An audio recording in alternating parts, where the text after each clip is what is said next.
حضور نبی کریم کے نکاح مبارک کی خوبصورت اور ایمان افروز داستان یہ اس دور کی بات ہے جب جزیرہ عرب جہالت کے اندھیروں میں ڈوبا ہوا تھا۔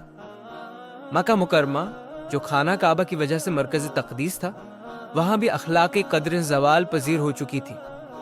سچائی نایاب، امانت مشکل اور پاکیزگی ایک اجنبی لفظ بن چکی تھی۔ طاقتور کمزوروں کو کچلتے، مالدار غریبوں کا استحصال کرتے اور عورت کو محض ایک کمزور شے سمجھا جاتا تھا۔ ایسے پرآشوب ماحول میں اگر کوئی انسان سچائی، دیانت اور اخلاق کی روشن مثال بن کر کھڑا تھا تو وہ حضرت محمد مصطفی تھے۔ آپ ابھی نبوت کے منصب پر فائز نہیں ہوئے تھے، مگر آپ کی شخصیت میں وہ تمام خوبیاں موجود تھی جو ایک کامل انسان کی پہچان ہوتی ہے۔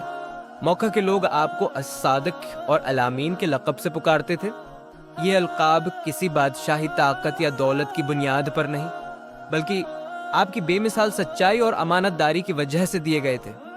لوگ اپنے قیمتی سامان، مال اور راز آپ کے پاس بے خوف و خطر امانت رکھوا دیتے تھے، کیونکہ انہیں یقین تھا کہ محمد کبھی خیانت نہیں کریں گے۔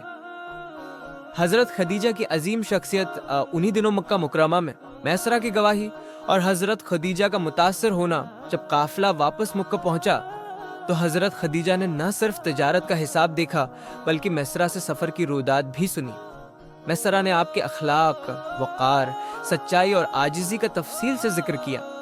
اس نے بتایا کہ کس طرح سخت دھوپ میں بادل نے سایہ کیا، کس طرح آپ نے ہر شخص کے ساتھ عدل و احسان کا سلوک کیا، اور کس طرح اللہ تعالی نے اس تجارت میں خاص برکت عطا فرمائی۔ یہ سب سن کر حضرت خدیجہ کا دل احترام اور عقیدت سے بھر گیا۔ انہیں یقین ہو گیا کہ حضرت محمد کوئی عام انسان نہیں بلکہ ایک غیر معمولی شخصیت کے حامل ہیں۔ ان کے دل میں آپ کے لیے عزت، محبت اور اعتماد کے جذبات پیدا ہوئے۔ نکاح کا پیغام اور باہمی رضامندی، حضرت خدیجہ نے اپنے دل کے جذبات کو وقار اور شرافت کے دائرے میں رکھتے ہوئے اپنی ایک قریبی سہیلی کے ذریعے نکاح کا پیغام بھیجا۔ یہ پیغام کسی دنیاوی لالچ پر مبنی نہیں تھا بلکہ اخلاق، کردار اور اعتماد کی بنیاد پر تھا۔ جب یہ پیغام حضور تک پہنچا تو آپ نے اس کا ذکر اپنے چچا حضرت ابو طالب سے کیا۔ خاندان کے بڑوں کی مشاورت اور باہمی رضامندی سے یہ مقدس رشتہ طے گیا۔ نہ کوئی نمود و نمائش، نہ فضول رسمیں، بلکہ سادگی، وقار اور خلوص۔